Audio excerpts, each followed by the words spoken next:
মহানায়ক উত্তম কুমার প্রসঙ্গে শিল্পী শ্যামল মিত্র জানিয়েছিলেন, উত্তম যখন সিনেমা করতো না, অর্থাৎ যখন ও উত্তম কুমার হয়নি, তখন থেকেই ওর সঙ্গে আমার পরিচয়।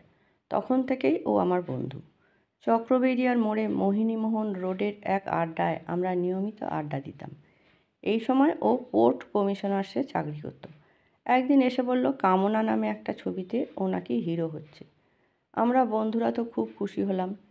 সেই থেকে ওর ছবি ফ্লপ করলে আমরা খুব নিরাশ হয়ে পড়তাম, আমাদের খারাপ লাগতো। ক্রমশে ওর ছবি হিট হতে লাগলো, ওর নামও হতে শুরু করলো। আমরাও বন্ধু ভাগ্যে গর্বিত বোধ করতে লাগলাম। সে সময় আমরা, অর্থাৎ আমি, উত্তম, ভানু সব একসঙ্গে স্টুডিওয়ে যেতাম, কাজ করতাম। ক্রমশ রকের আড্ডা পেশাগত জীবনেও গভীরতা আনলো। অভিনয় করলেও ও গান খুব ভালোবাসত। উত্তম রবীন্দ্রসঙ্গীত খুব ভালো গাইতো। মনে আছে, আড্ডার মাঝখানে হঠাৎ ওর স্ত্রী গৌরী এসে বলে যেত, বাবা আসছেন। ব্যাস, সবাই চুপচাপ হয়ে যেতাম একেবারে। ওর বাবা ঘরে ঢুকে গেলেই আবার শুরু হয়ে যেত। আড্ডা দিতে, গান বাজনা করতে উত্তম খুব ভালোবাসত। নিউ আলিপুরের বাড়ি তখন সবে তৈরি হচ্ছে।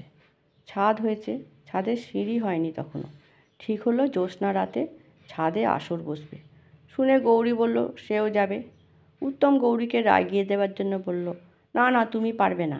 ওই বাঁশের মাচা বেয়ে তুমি উঠতে গেলেই ভেঙে টেঙে কেলেঙ্কারি কাণ্ড হবে। মাঝে মাঝেই ও আমাদের সকলকে নিয়ে তোপচাঁচি চলে যেত। আমি একবার জিজ্ঞেস করেছিলাম, তুই এইসব ট্র্যাশ ছবিগুলো করিস কেন রে?